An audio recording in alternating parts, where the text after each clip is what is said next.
A family can look like a big cube. That's a whole family to me. I don't care. Oh God, how's things with you at home, man? I'm just talking about myself. Oh well, you know how it is. I don't know. I'm having problems with my cube. Yeah.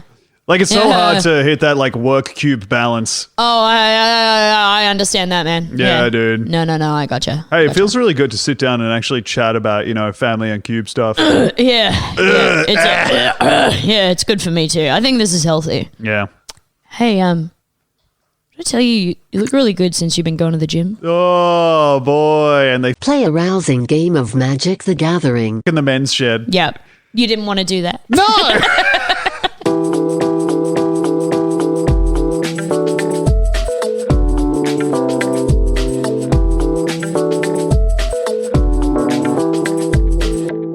Hello and welcome to Lucky Paper Radio. I am your host, Andy. I am here, as always, with my co-host, Anthony. Has a complicated relationship with computers, Maddox. I think we all have complicated relationships with computers in the year 2022. Technology is, oh boy, it's incredible. It has changed the world for the better in so many amazing ways, changed my life for the better in so many amazing ways, and also I hate it. I hate it so much.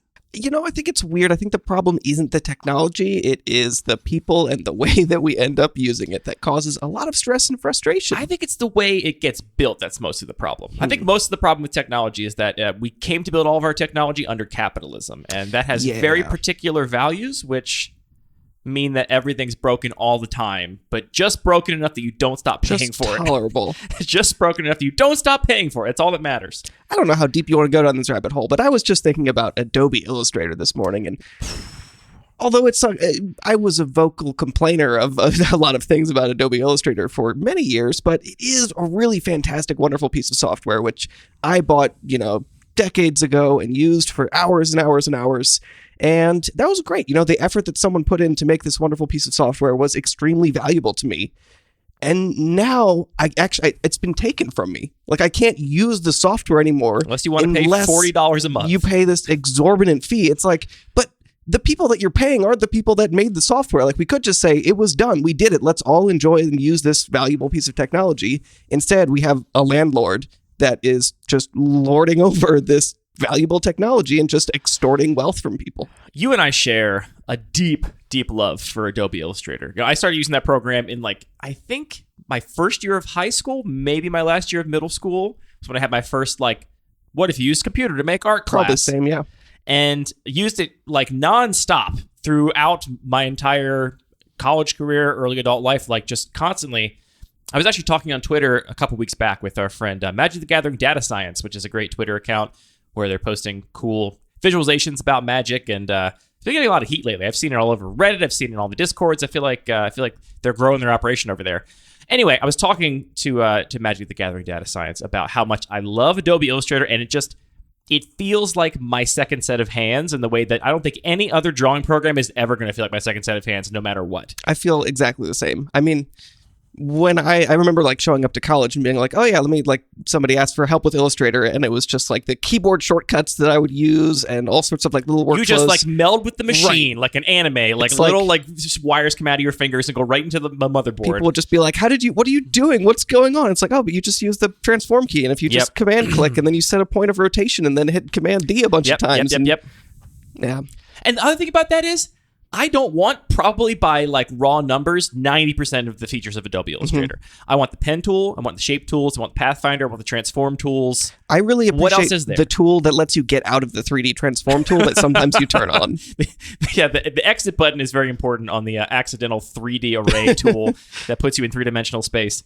Anyway, I wish I could just have 2010 Adobe Illustrator, the software that I bought that I no longer have a computer that can run. It's just this way that things have developed. It just sucks in a lot of ways. And now there's all these free open source or free web-based versions that they just feel crappy. It's they don't have all the features in there. They're not made to be nice. Nothing's made to be nice. It's made to be useful enough that you pay for it.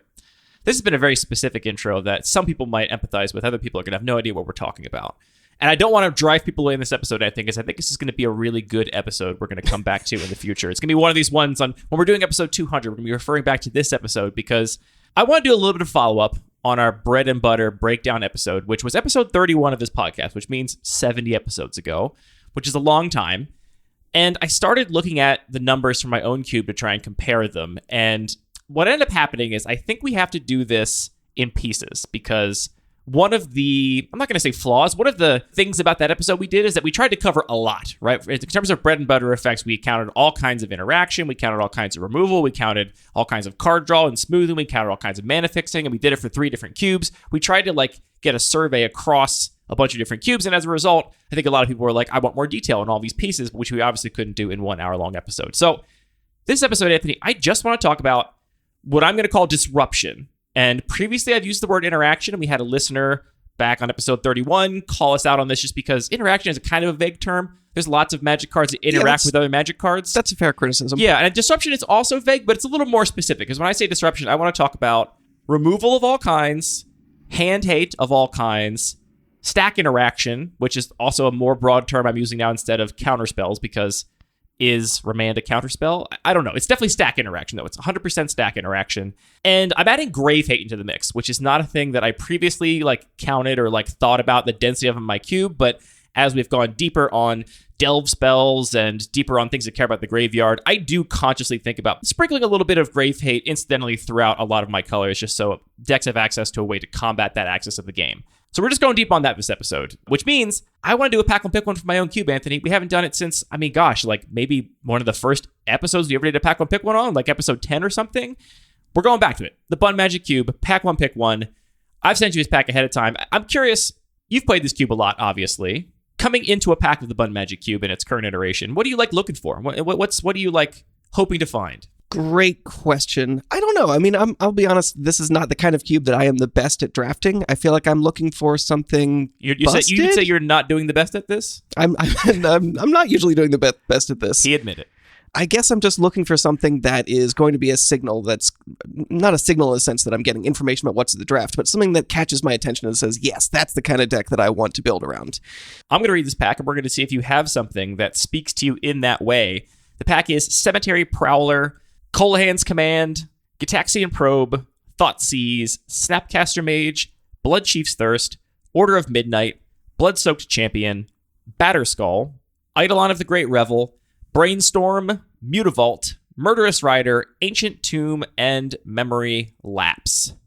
Well, I would say a lot of powerful cards here. Even from my cube, this is a pretty spicy pack. And I gotta say, I didn't groom this pack at all. It was just the first pack I happened to pull at random. But we got no fixing lands, which I think makes this conversation a little more interesting because I think you and I are both pretty keen to start on a fetch land in my cube, and maybe 80% of packs have a fetch land in them. So yeah, I would say maybe a little bit less. You've been increasing consistently the amount of fixing in the cube, and I think that maybe I need to tune down how much I value it and definitely prioritize, again, things that are going to direct what my own deck's plan is over fixing. But it's still, definitely very high up in terms of pick order. I don't think I've actually come down on pick order and fixing at all. I still feel like no matter the cube, the absolute best spells, the best non-land cards are always going to be a higher pick than the best fixing, in my opinion. Because there's always going to be a power curve, right? Right, and they these effects don't necessarily scale in a way that it's this cube has busted fixing, so you only take the fixing, and now that's how you win games, because that's the lands don't win you the games. In right, most if you're playing environments. a cube that is nothing but D-level limited cards, and it's got a fetch land, dual land mana base. If you only took cards based on the ELO on Cube Cobra, you get to the end of the draft and you'd have 32 lands and 7 spells and you'd be done. So yeah, I always think that the most powerful spells, non-land cards, are always a higher pick than the lands. But regardless, we have no fetch lands in this pack, Anthony. So what are you looking at? Okay, so there is something in this pack that I think is just a busted card that I don't think I ever passed this card, and it's Ancient Tomb. Is that unreasonable? I don't think it's unreasonable. The cards I'm looking at here, I think there's a lot of very defensible first picks in this pack. Sure. So I would say also Ancient Tomb jumps out to me as just a card that I'm going to want to put in almost every deck. It's extremely powerful and lets you do busted stuff. The other cards that really stand out are Thoughtseize and Snapcaster Mage, I think are the next ones that between those three, I think is where I'm looking. Yeah, I would also throw Bloodchief's Thirst and Brainstorm in there as being, I think, right in the same similar tier as a Thoughtseize. Sure. Just really powerful, really efficient 1-mana cards that you're going to play in every single deck that plays blue or black. On the Ancient Tomb point, I do think this land is very powerful. Many people have told me over the years that Ancient Tomb is too good for my cube, and how could I possibly run this land? This is on the tier of power. I think the argument for that is that, it puts you ahead of mana the same way that a Mox and put you ahead of mana. And so people see that and kind of equate those things. I do think that Ancient Tomb has consistently gone down in power level in my cube as my cube has changed over the years, because I do have a lot of decks now I will not play Ancient Tomb in, where I'm like a very low to the ground 2-color either aggro deck or tempo deck that has very few colorless mana pips, frankly, overall. Right, if you just have a generic 1 in the corner of a card, the land just doesn't help. Right. So really, I want to be in like a mid-range deck for me to be excited about Ancient Tomb these days. I need to be playing 3, 4, 5 drops, and I'll still play it in some control lists, but in a control list even, my efficient interaction is not going to be able to be cast with Ancient Tomb. And in a control deck, it doesn't really matter if you play your finisher a turn ahead of schedule, and so oftentimes you're just not going to want to risk the colorless mana on your mana base, and you're not going to want to risk the life loss against aggro if you're a control deck. So I still like this card a lot. I like it in my cube. I think it's perfectly fair. I don't think it's broken at all. I personally would not first pick it, but if I was in a mid-range deck, I would take it fairly highly once I knew I was going to be playing green-red, green-blue, like a Jund deck maybe even. Well, probably not Jund. Once you're in 3 colors, you really can't afford a colorless land unless it's like top tier, best of the best in my opinion. But that's how I feel about Ancient Tomb these days. I feel a little bit conflicted about it because, like I said, I do take it highly in this cube, and I usually play it, always play it, and I feel like it has underperformed so consistently in this environment where there's just so much other incidental life loss from all your fetch lands and your shock lands. I just feel like I've lost to it so many times. Like, legitimately, there are games where I do 16 damage to myself with it, and then someone just attacks me with some random burn spell or a random creature, and I just They attack you with a burn spell? I'm calling a judge. Absolutely. And I just feel like I lost to the Ancient Tomb. But this is fresh in my mind because I got to draft it last week in a different cube that isn't quite as punishing, I think, in terms of the mana base. Certainly, yeah. And also felt maybe games were a little bit slower. So I was drafting a green sort of, mid-rangey, but pretty proactive deck, and it felt busted. Like turn 2 Asika's Chariot. That's really hard to beat. I feel conflicted about it right now. And that deck you drafted, you can draft almost exactly the same deck in my cube. It's a lot of cards overlapping. The environment is different, right? That environment has a lot more big stuff, a lot fewer aggressive decks. And like you said, the mana is a big consideration. That cube has original duels. It also has a cycle of shock lands. It's got like more like traditional singleton mana base going on there. So yeah, I think it is a big consideration. The thing with Ancient Tomb, and I also think my mana base these days that I think is interesting is that you always, as a player, have a choice, right? Like, do you actually want this land to come in untapped or not, right?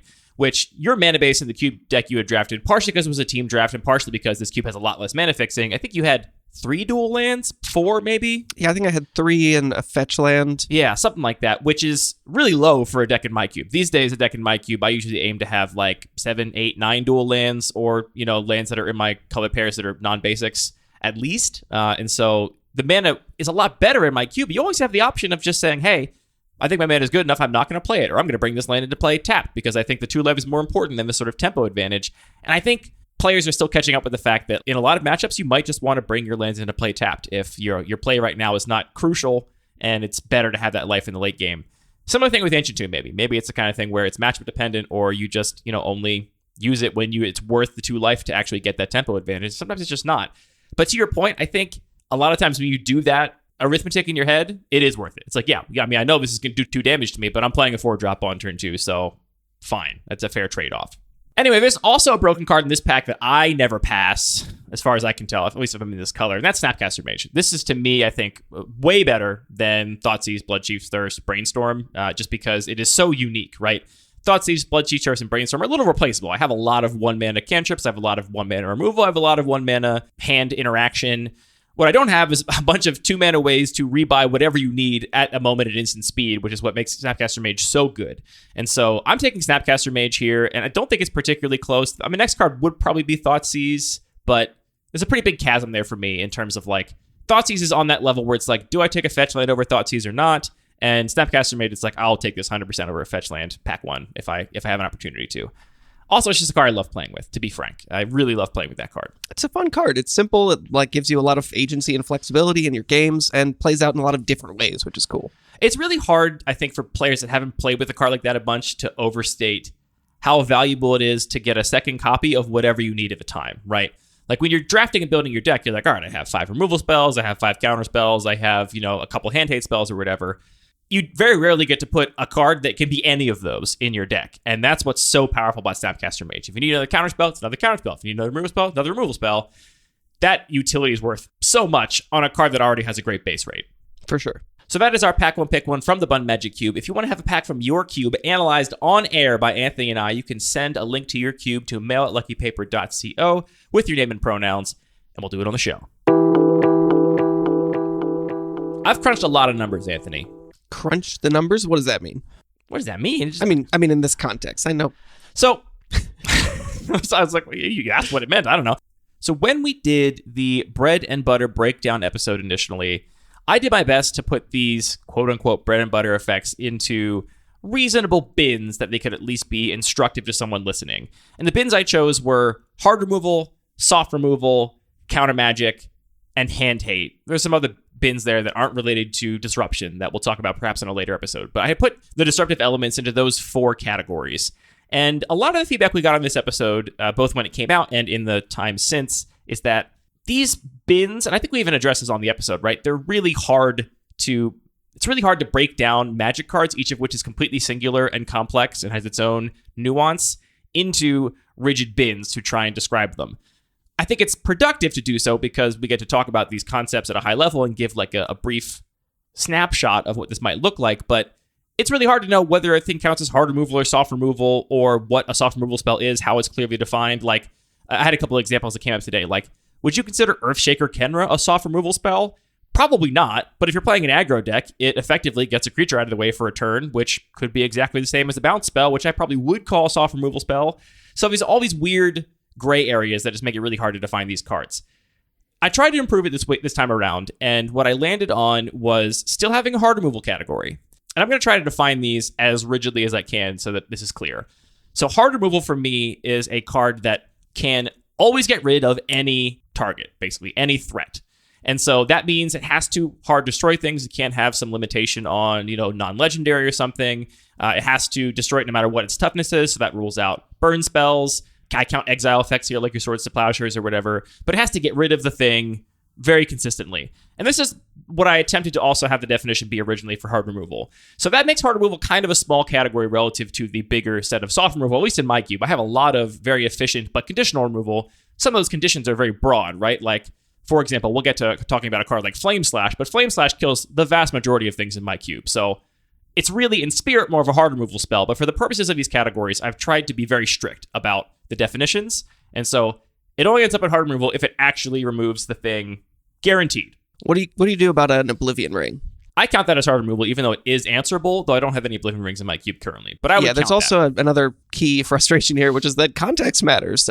So if you have a cube where there's very little or no enchantment removal, that will absolutely be hard removal. But in another context, it might just be more of a temporary effect. And even this definition is a little bit weird because, for example, I counted something like Toxic Deluge as hard removal, but you might not have the life to pay for Toxic Deluge sometimes, right? Like sometimes you have a 7 toughness creature and you're at 5 life and you can't actually remove a thing with Toxic Deluge.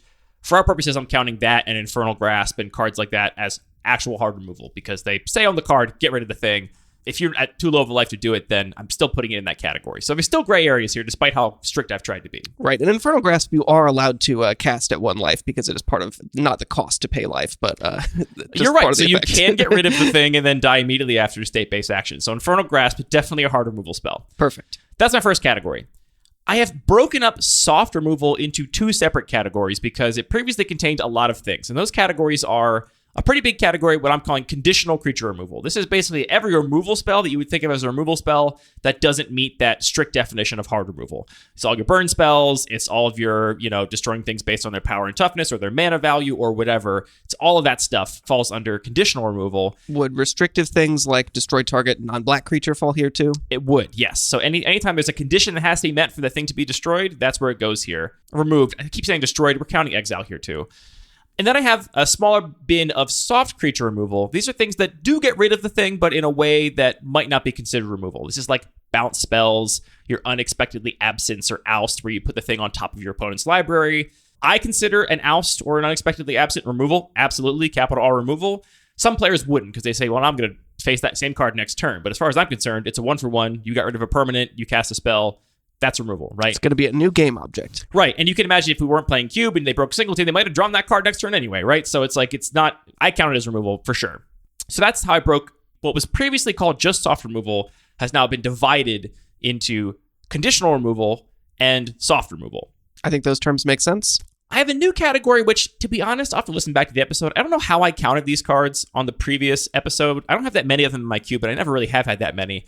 These are removal spells that remove something, but it's not a creature, right? And so this is basically stuff that just disenchants, or I put Phyrexian Revoker in this category, which can negate some creatures. Like you can Phyrexian Revoker your opponent's Rafellos, and it's kind of removed, but still I put it here because it's usually being used to name planeswalkers or equipment or vehicles or something. So that's a really small category in my cube, but I pulled that out as well. If it like couldn't answer creatures specifically, but it was some kind of removal, I put it in that category.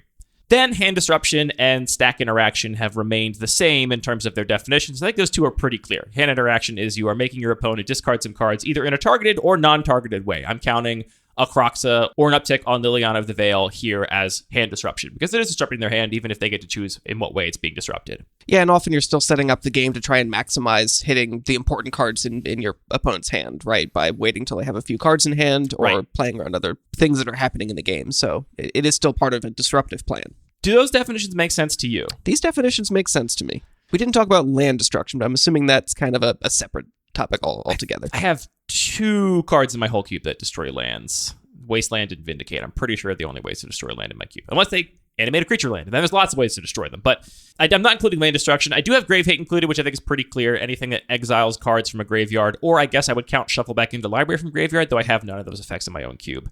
Before we dive into the numbers, I want to say that I have put together very rigorous show notes here because, like I said, these categories, as hard as I've tried to define them strictly, sometimes cards end up in a strict category that might not feel natural or be practical. Flame Slash, I think, is the best example. As we said, Flame Slash, by my definition, is a conditional removal spell. You can't destroy Golos or Murktide Regent with Flame Slash. Practically, it destroys so many of the things in my cube that I think if you are drafting your deck, you basically consider that card a hard removal spell because in my environment, which is very low curving, Flame Slash is going to kill the vast majority of things you need to kill. So some of these things are maybe not in the right category in terms of their like practicality, but by these strict definitions, I put them all in these categories. On the cards mentioned page for this episode, which we do for every single episode of this show, I'm going to have, instead of the cards organized in the order we've mentioned them on air, I'm going to have them organized by these categories, and I'm going to list every single card in my cube I put into these categories where these numbers came from. So I would encourage everybody to go check out that page for sure. It's going to be at luckypaper.co/podcast/101/cards, and look over these categories of cards because it will inform how you perceive some of the conversation on the episode, right? If I say I have X percentage of hard removal spells and you go look at that list of hard removal spells on that cards page, you might say, well, I wouldn't count these 3 cards as hard removal spells, and that should contextualize how you compare your environment to mine, or just think about these concepts in an abstract way. Yeah, and I think as long as we're consistent about how we're categorizing things, having a few cards be like slightly weird or not exactly what you would agree with maybe doesn't actually make the biggest difference. What's important is you can say, well, I've played this one environment. Here's the numbers, how it broke down. How does this other environment compare? So as long as we're being relative and then basing it in your experience as a player, it should still be a valuable exercise, right? Yeah, and that's the reason I also decided to go with the strict definitions of these categories, because I want you listening to be able to, if you choose, go through and organize your own cube the same way and put cards into these same categories and have a very clear distinction for what card goes into what category. Listener and friend of the show, Drew, made a strong case for the more practical definitions, like basically if a card can remove over a certain percentage of threats, count it as a hard removal spell. And while that, I think, does make sense practically, it's much harder to extrapolate and say, go do that for your own cube. It makes it a lot harder for different people to do the same exercise and make those numbers actually comparable in a meaningful way. Exactly. So that is why I chose these bins as I did. But all the caveats said, this is all great matter. And if you've never done this for your own cube or thought about this, I really encourage you to just look at your own cube for 5 minutes and start thinking about how you categorize things. And you very quickly realize that it's all very complicated. Is Snapcaster Mage a hard removal spell? I didn't count it as any removal spell, but it certainly kind of is, right? In your deck with, 6 1-mana removal spells, your Snapcaster Mage is very often a removal spell. So anyway, I have the old numbers from the Bun Magic Cube, which we recorded in the middle of January 2021, and I have the current numbers from the Bun Magic Cube, Anthony. So this is based on different iterations of the cube as you've made a lot of changes, cuts, and swaps. Yeah.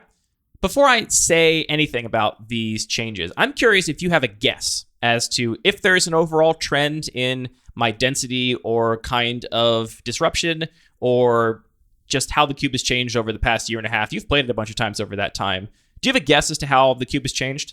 My gut is it's gotten more interactive. You've added a lot more disruptive spells, but it was already very high. And I know you've also increased the density of lands and things like that, so you can't have everything increased proportionally.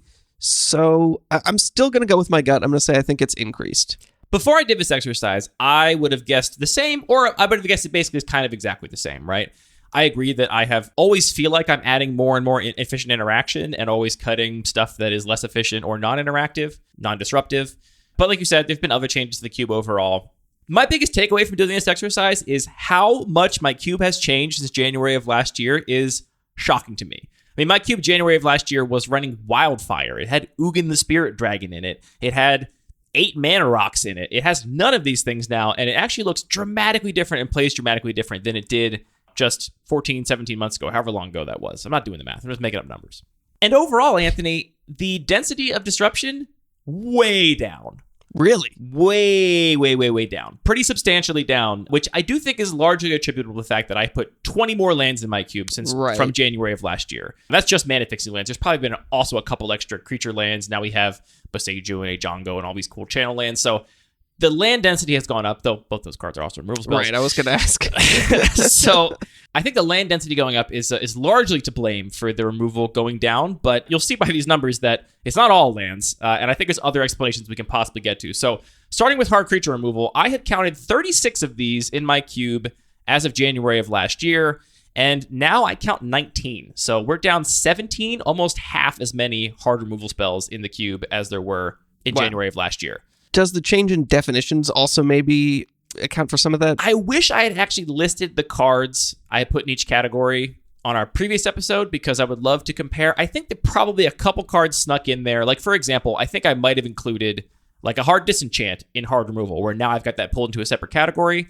But for the most part, the definitions are kind of exactly the same. I mean, the soft has been broken up into 2 categories, which we can talk about those numbers. But hard removal definition, in my mind, has not really changed. And so I wonder just how off these are. And spoiler, I actually went through because I was so surprised by these numbers, and I counted and listed every single disruptive spell I have cut from my cube since January of last year, and we can do a dramatic reading of that list later. It is lengthy. The next category is conditional creature removal. And again, in the old version of the cube, I had conditional creature removal and soft removal, bounce, oust, that kind of stuff, put into the same category of the old soft removal. Same words, it's kind of confusing. What I used to call soft removal, I counted 80 of those in my cube as of January of last year. And now I count 55 conditional removal spells and 11 soft removal spells for a total of 66 removal spells, which is 14 down from the 80 of a year and a half ago. Still a significant decrease. Yeah, that's pretty surprising, actually. Those are the biggest changes. Hand disruption is actually exactly the same. Some of the cards have moved around, but the count was 10 and still is 10. And stack interaction is down 3 from 21 to 18 in that same time period. So a decrease in interaction across the board. But I agree with you in that I don't think my environment feels less disruptive or less interactive than it did a year and a half ago. And that's because of all the cards I cut, none of them were efficient 1 or 2 mana interactive spells. It was largely this kind of clunkier, more expensive stuff. Again, my cube, when we recorded this previous episode, had Inferno Titan, Dragon Lord Atarka, both Ugins. That's 4 disruptive spells. All those spells can remove a creature that do so in a way that wouldn't be compatible with how my cube is currently playing, with how low curving it is. First of all, it's sad to hear you talk about Inferno Titan as a clunky, conditional removal spell. Inferno Titan's a blast to play. If people love Inferno Titan, I love casting that card, trust me. But 6 mana. I do see a difference there where it's like we're talking about interaction and disruption, and yeah, I think about the cheap spells that say destroy target creature or destroy target enchantment, whereas something like Atarka, like I don't think of that as a removal spell when I'm like, the experience that it adds to the game is not, oh, you cast a removal spell. It's, oh, you cast your top end and that's how I'm losing. It's like part of a strategy. So I can see that just what is the top end and what are the kind of ways that a deck wins can just have changed in a way that it doesn't fit into these same categories. Yeah, and this, if anything, to me kind of emphasizes that, I think it's still useful to do this snapshot of these numbers just to give people any kind of bearing, right? People ask us all the time, how many removal spells should I have? And like, okay, here's at least a flag. Here's like a couple points of data for you to consider. So I think it's helpful for that reason. But to me, it even more emphasizes that it might just be the nature and quality of those disruptive spells that matters way more than the density of them. Because like I said, I think my environment feels more disruptive than it did before. And I didn't cut any Thought Seizes or Ulcerates or Lightning Bolts, right? I just cut all these kind of bigger, more expensive, splashier cards that also somehow remove something. And it changes the play experience in a way you might not anticipate from looking at the hard numbers and saying, wow, the interaction and disruption has gone way down. Yeah, I mean, it really highlights and makes me think about how what's important to the way that an environment feels is not necessarily what the cards are in the list, but what are the cards that make it in play during games, which both means what are the cards that are most appealing to players to make it into their deck, and it also means what are the cards that are going to get played the most, which means the cheap spells. Right. Because hopefully every game you're going to be able to cast your 1 to 3 mana spells. You're not necessarily casting your 6 mana spell every game, so that makes a big difference. For sure. And specifically, it makes a big difference too. You can make pretty big changes to an environment on paper and not change the parts that most impact the feel and the way that things play. Yeah. I mean, in a lot of cubes that have, for example, a lower fixing density than mine, you end up just not playing 15% of the cards in the cube. So you could theoretically take that worst 15%, change it out completely, and not have changed the cube at all. Obviously, that's kind of like a reduction in like a very right, you're assuming it's simplistic always way of looking at it. That the power level of cards doesn't have any... Right. It's always drafted the same way. It's always the top 85% of cards that get played. And if that's the case, you could change the bottom 15% and never experience any difference. I think this is actually kind of a paradox of testing new cards in cubes when you're playing a power motivated cube, which is that you've got your cube, it's got the most powerful cards from Magic's history in it, and here comes some new red 3-drop that you're like, is this good enough to make it? I don't know, it's right on the fence. If you think it's right on the fence, the chances that it sees a bunch of play and you can actually evaluate it are kind of low if it's competing with established, known quantity, best cards of all time. You kind of have to like intentionally play differently or draft differently or build your deck differently if you really want to get in reps with these cards to see how they actually play. Or just be comfortable with it. Yes, or just say, I don't actually know, because it's unknowable. Hopefully one day. I mean, honestly, that's the thing I really enjoy in my cube. Maybe that's just a difference in taste, that sometimes I'll put a card in and it won't see play for a long, long time, and then somebody eventually does, and I'm like, neat, thanks for giving that guy a try. Yeah, I have that feeling sometimes too, for sure. You want to guess how many disruptive spells, by these definitions, I have cut from my cube since January 25th of last year?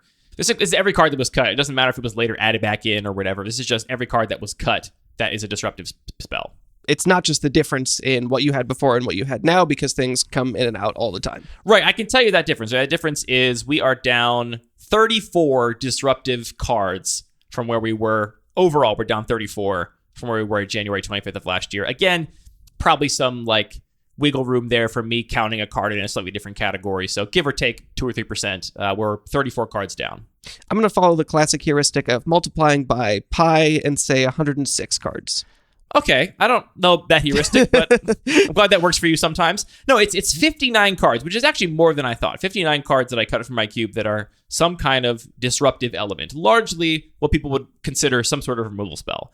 From this list, I do want to give a special shout out to Lava Dart, which I think is now the card that has been in and out of my cube the most times over the cube's entire history. For a long time, early on in my cube's history, that title belonged to Reassembling Skeleton, which in the early days I kept putting in, thinking it was bad, taking it out, looking at it and saying, you gotta be good, putting it back in, finding it's bad, taking it out again.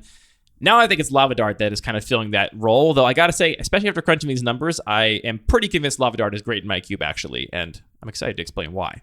I think Lava Dart's a very cool card. I mean, it's just so many little ways that it interacts with things. This is a lot of Magic cards. It's Andy here from My Future, Your Past, to say that we didn't mention explicitly that these cards were also listed on the cards mentioned page, but they are. So if you want to see this list visually laid out, luckypaper.co/podcast/101/cards. The link will also be in the show notes wherever you are listening. Do you miss any of the cards in this list, Anthony? Any of these cards you're like, I wish I could play this Absolutely. in the Bun Magic Cube? Well, in the Bun Magic Cube. I mean, I think some of them do have the challenge of they don't necessarily make the power level cut anymore, because in the sense that I'm just not going to put it in a deck that often. But cards that I really do enjoy from this list are things like Electrolyze and Arc Lightning, the things that are just like a sort of cheapish removal spell, but have still some flexibility and interest. I really do enjoy those.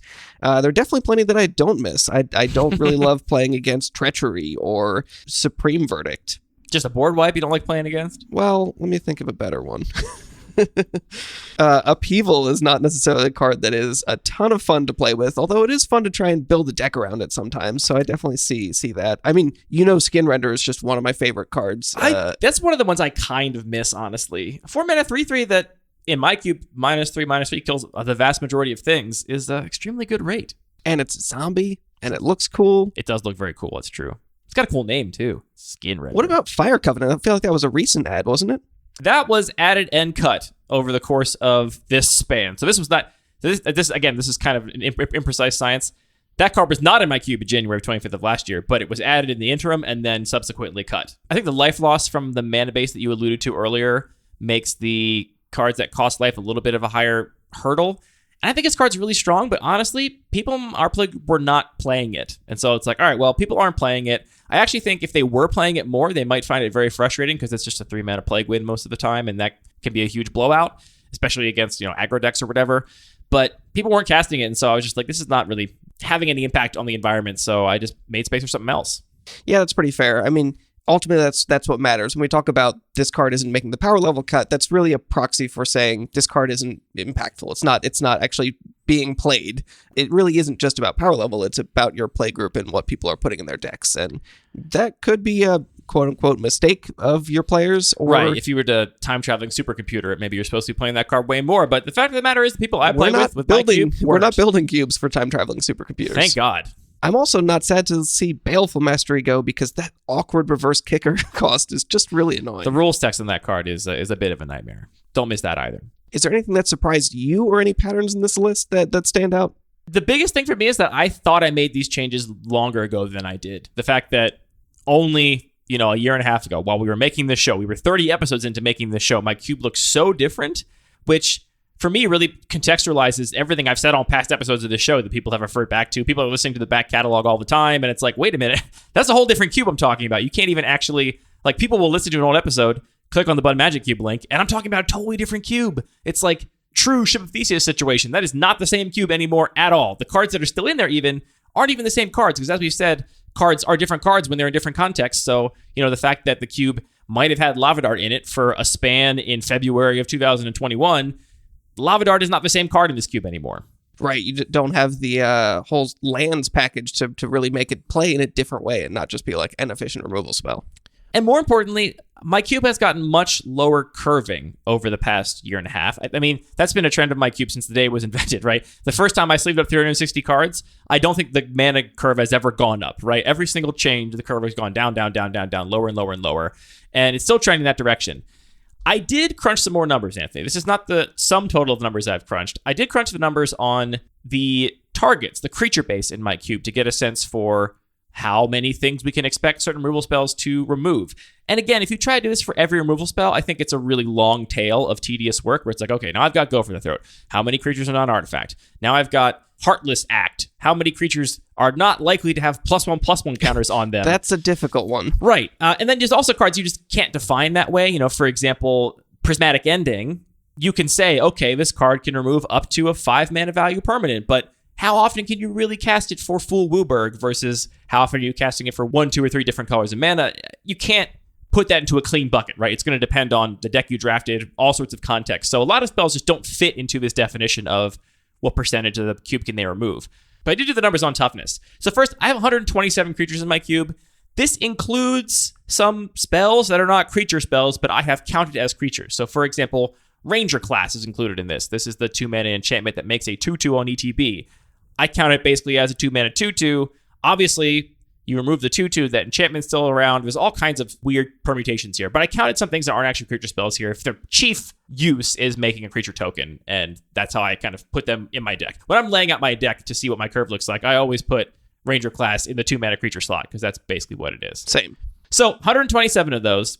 Do you want to hazard a guess at what percentages? Is it fun for you to guess what percentages have 1 toughness or 2 toughness or 3 or less toughness? It'll be fun if I'm right. Okay, well, you want to guess what percentage of my cube has 1 toughness of the creatures in my cube? So I didn't count things like Pest Infestation as an example of a card I didn't count as a creature, because it's almost always making multiple creatures. And to say that Pest Infestation has 1 toughness and can be removed by half of a Forked Bolt is not really true. So I didn't count cards like that. It doesn't include any Planeswalkers that make 1/1 tokens. This is just creatures basically that have 1 toughness. I would guess 20%. 45%. Whoa. 45% of the creatures in my cube have 1 toughness. And I'll actually say I think that number is a little low, which I'll get to later. But around 45%. Are you going to pull up my cube and start looking these numbers up as I ask you to guess them now? I'm trying not to. All right. You want to guess 2 toughness now? So first you can guess exactly 2 toughness. And then, consequently, you can guess, add the 45 to that and say how many creatures have 2 toughness or less. So we've got 55% to work with. Yeah, 55% left to work with, yeah. Let's go with 35%? I feel like it 31? must be 31. Okay. Very close, which means 76% total of my cube, 2 toughness or less. So 3/4 of your cube dies to shock. Yeah. It really recontextualizes a lot of the ways you might intrinsically value cards. The Lava Dart example is a great example. Lava Dart kills almost half of the creatures in my cube, and you can flash it back for sacrificing a mountain. So for 1 mana and a land, you can kill 2 of almost half of the creatures in my entire cube. It also, I think people know Red and 6 is a good card, but it really recontextualizes the downtick on Red and 6, where you're like, now this is not just a card advantage engine. This can just be a way to mow down my opponent's board because of how many 1 toughness creatures there are floating around. And then, 76% of my cube is removed by Disfigure or an activation on Grim Lavamancer, right? It's a ton, which is, I think people maybe look at my cube and say, you're on Dead White and Disfigure. Like, these cards aren't good enough for a power-motivated cube. It's a 1 mana spell that kills 3/4 of the creatures in my cube. Like, what do you want? It's really Swords to powerful. Plowshares with no downside. Right. Here's an interesting one, Anthony. How many creatures, by percentage or raw number, do you think have 3 toughness in my cube? All right, now it's too hard to break down the remaining thing. I would just say, for 3 or less. You're 76, so you've got the remaining 24% to work with. How many do you think have 3 toughness of that remaining 24%? It's got to be more than half, right? Let's go 15.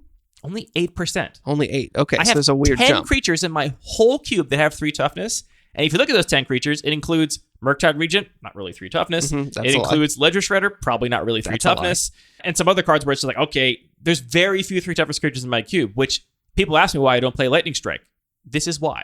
So right? actually, in this context, what we're saying is Shock and Lightning Bolt are almost the same Magic card, excluding your opponent's life total and Planeswalker Planeswalkers. loyalties. Yeah. I think it's a genuine conversation about, like, if you have a Dragon's Rage Channeler and Unholy Heat and Luris, I think it's a real conversation whether you take Lightning Bolt or Seal of Fire. Yeah, I would have felt confident at least starting that conversation in that's ridiculous before hearing these numbers. Right. Now, that's a real conversation. There's only like 8 to 10 more creatures that you might be able to kill with a Lightning Bolt than a Seal of Fire. Now, obviously, there's a lot of other long tail of stuff here, right? Like, if you block their 4/4 in combat with a 1/1, you obviously can't kill the rest of that with a Seal of Fire. So there are other considerations, but that difference is really huge, and that's way fewer creatures that are only 3 toughness than I thought. I will make you guess the rest. I have 6 4 toughness creatures in my cube, which brings us to 89% of the total cube, which means that 89% of the cube can be killed by Flame Slash or Dismember, which is a huge percentage. There are 6 creatures with more than 4 toughness. And then there's 8 creatures that have a variable toughness. And so these you can't really say for sure, but I think you're very often going to lose your Hangerback Walker, Stonecoil Serpent, Scourge of the Skyclaves to a Lightning Bolt. I think you're pretty rarely going to lose your Tarmogoyf to a Lightning Bolt, but it could happen. But there's some cards in there that just have a variable toughness, which we can't really put into a clear bucket. And then, again, like I said, a lot of these cards fall into a bucket, but that bucket is not necessarily entirely indicative of what can actually remove them. I gave the example of Murktide Regent or Ledger Shredder. There's also Luminarch Aspirant. That's a 1/1, but only for a very brief moment. If you have an instant to kill that 1/1, then it becomes a 2/2, probably, or it gets bigger.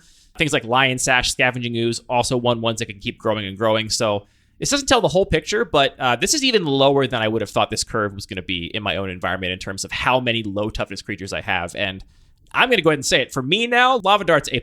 This has stayed in my cube for a really long time.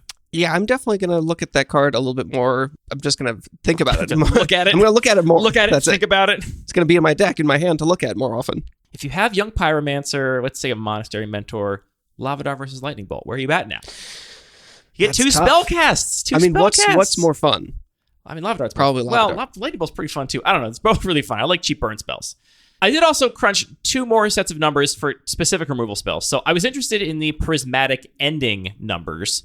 This applies obviously to all permanents. I forgot to crunch numbers for all permanents. I just crunched the creatures, but you can kind of consider the fact prismatic ending can hit all the non-land permanents on top of that as extra value.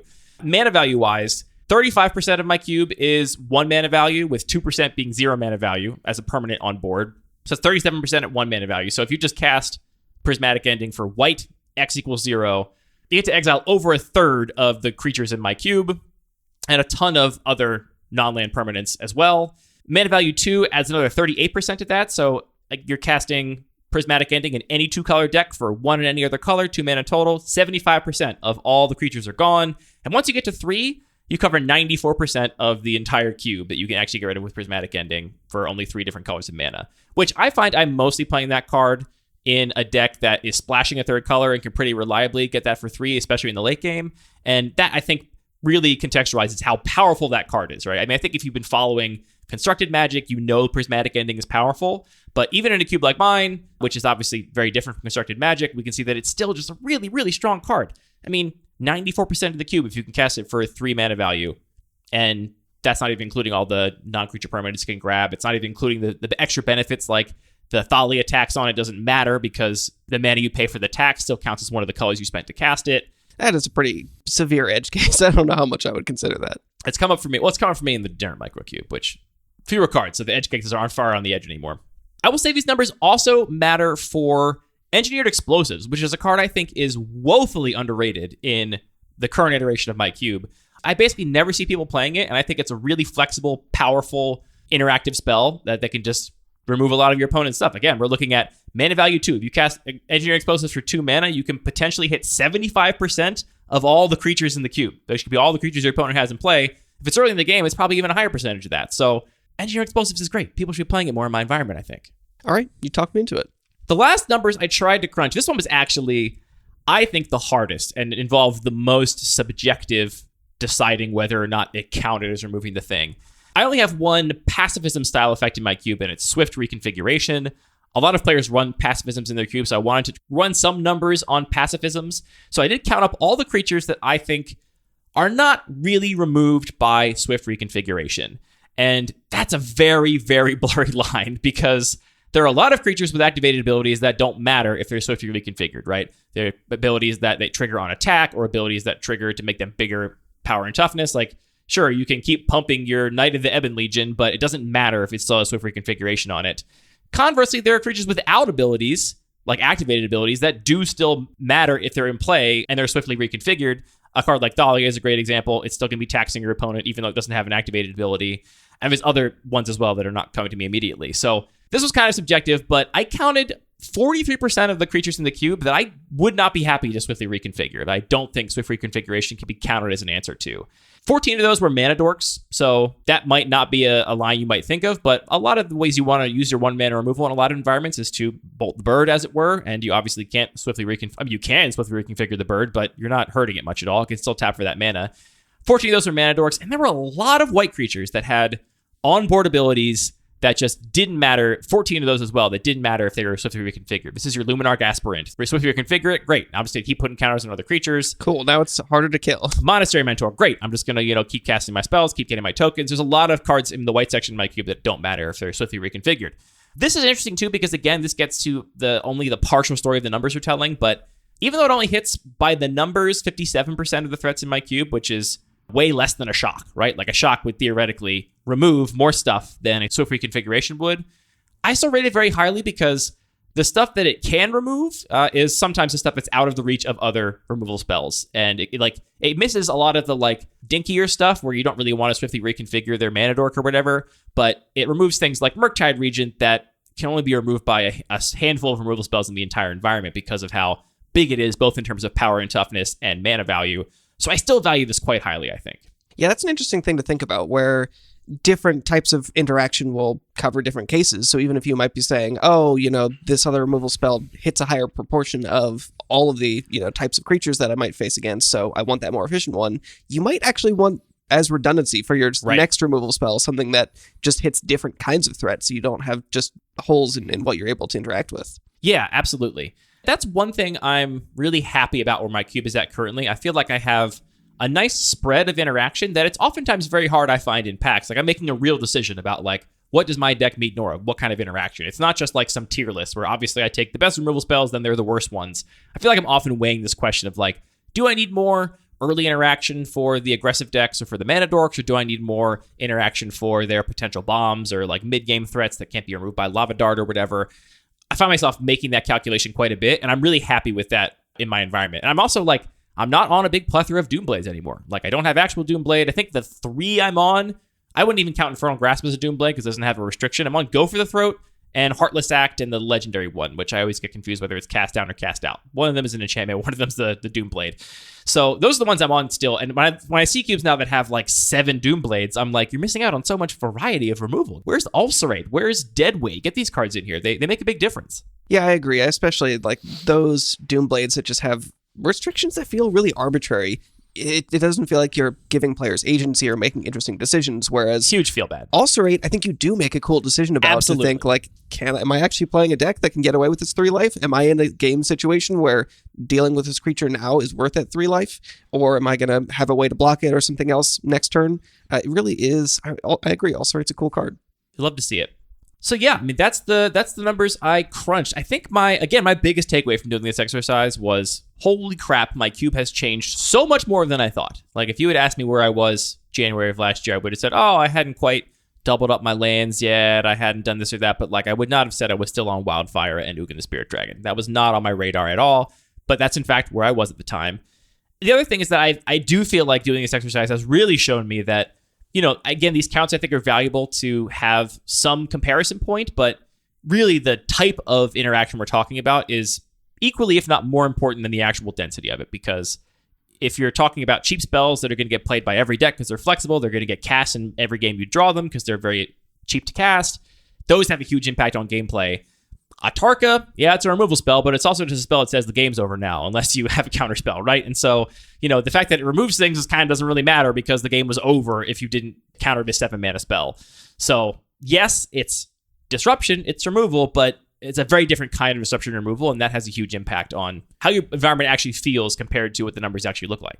Yeah, I think this exercise is really interesting for 2 reasons. One, like you're saying, is it's just super valuable to have some kind of benchmarks. And it's not saying this is the correct way to do it, but for other people that are designing cubes to be able to say, here is one example of where you might want to be for those proportions. Or, you know, listen to these conversations. Maybe if you get to play similar cubes that you have that benchmark for, you can then adjust that to your own taste and say like, okay, well, I liked that, but I want to be a little more battle cruisier. I want to be able to play big creatures and have them stick on the board, so let's adjust the numbers from there. The other thing that I think is really valuable is, as a player, just to recontextualize so many of these cards and think, yeah, I mean, like we're saying, Lightning Bolt obviously has a huge upside over Seal of Fire, right? But Seal of Fire also has some upsides over Lightning Bolt.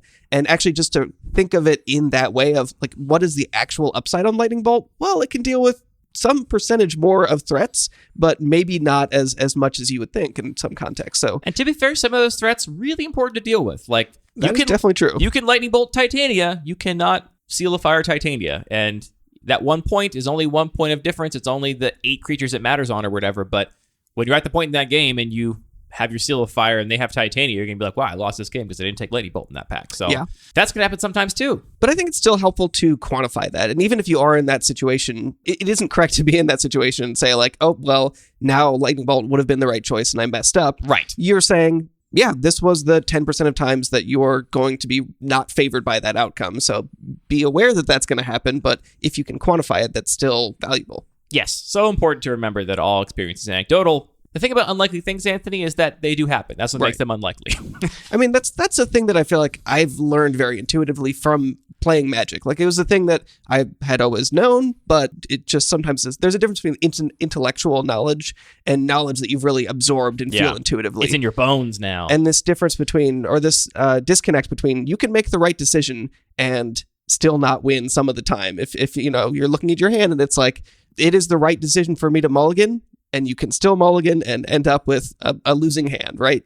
But knowing you still made the right choice is valuable. So similar here, you can look at Seal of Fire and Lightning Bolt and say, I made the right choice, even though some of the time that choice is going to fail. What's that Star Trek quote? It's like, it's possible to commit no errors and still lose or whatever.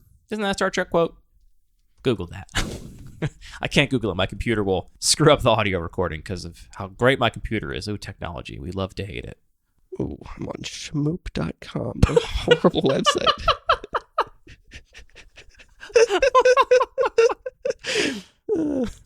What does schmoop.com have to say about this quote? I don't know. There's too many ads. I fucking hate websites. There's just ads everywhere. The content is so hard to find. It is possible to commit no mistakes and still lose. That is not weakness. That is life. Come in, please. Commander, I require your presence on the bridge. Captain, with all due respect, perhaps it would be better if you choose another to serve as your first officer. Data, you are my first officer. I have not been able to isolate the problem, sir. I might make a mistake. Yes, you might. But that does not alter your duty to me and to this ship. Now, do you know how to formulate a premise? Yes, sir. Then formulate this one. How do I deal with Commander Riker and the Hathaway? I will await your answer on the bridge. And Commander, it is possible to commit no mistakes and still lose.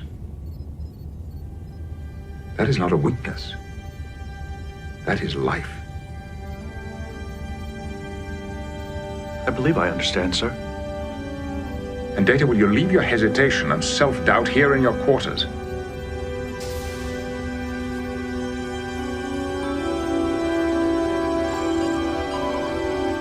Jean-Luc Picard. It is Jean-Luc Picard. According to Schmoop.com. Thank you, Schmoop. I love Jean-Luc. What a man. What a character. All right, that's going to be this episode of Lucky Paper Radio. I hope you enjoyed this deep dive conversation on the densities and qualities of interaction and how it affects your environment, and also just walk down memory lane of just how much my cube has changed in the past year and a half. And I would hazard to guess that if you're listening to this, your cube has also changed dramatically in the past year and a half. So take time to appreciate that. I got to say, Anthony, this really makes me want to focus on making some tools to help visualize cubes changing over time, which we talked about doing before for Lucky Paper. And I would love to, at least for like my cube or your cube or one of these cubes we've had for a long time, be able to see like, here's what it looks like. Here's what the changes actually look like visually over time, because that's not a story we get told very often. You have to like read through a change log or a blog to get a sense of that. It's not a concise way to tell that story very often. Maybe that'll be the next big Lucky Paper project. I want a line chart of the average mana value over time for every single update.